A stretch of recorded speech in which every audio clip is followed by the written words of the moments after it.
few weeks ago, my Keurig decided that it wanted to fry itself. Apparently, it's a known problem that when you try to descale them, sometimes they don't realize they're out of water and it trips a breaker inside of the machine.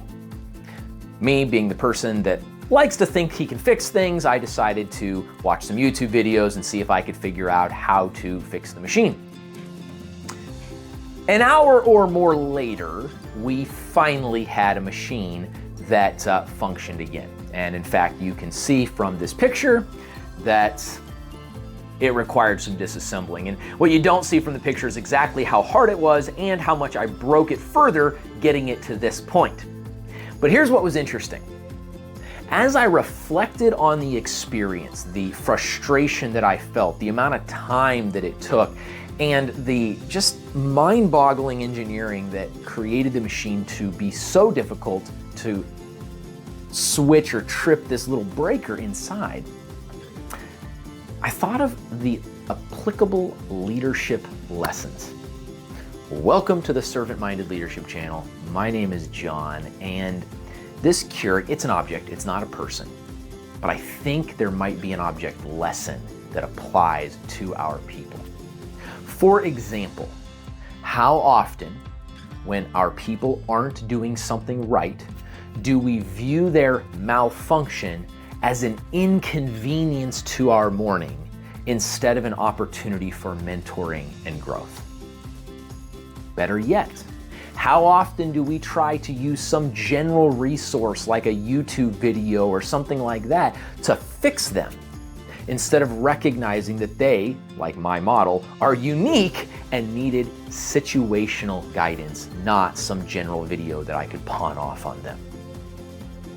How many of us might even default to the same thing that I got real close to doing with my Keurig and just get rid of it and buy a new one, or in our people's sense, fire them and hire somebody else instead of taking the time to engage in mentorship, development, and growth?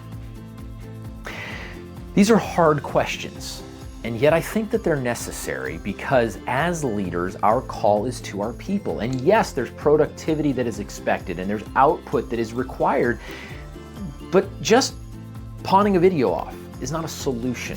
Firing them and hiring somebody else is not a solution, especially if we don't actually understand the problem.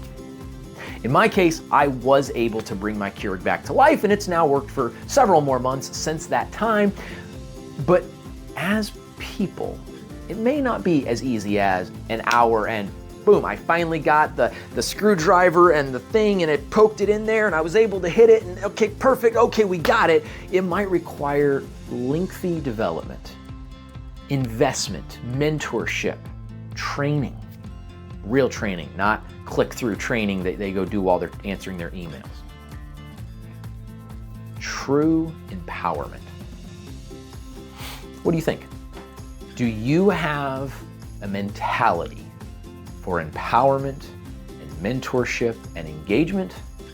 Or are they just pieces, objects, numbers, things to fix, not people to develop? Our call to action today as leaders is to view our people as people, unique, with both unique skill sets, gifts, and abilities, as well as challenges and opportunities for growth. If we can do that, if we can see them through the lens of empathy and invest in their success, you never know whose world you might just change. Thank you for joining me today on the Servant-Minded Leadership channel. My name is John. It's a pleasure to walk with you in this journey. You're watching the Servant-Minded Leadership channel, where we are empowering leaders to change the world.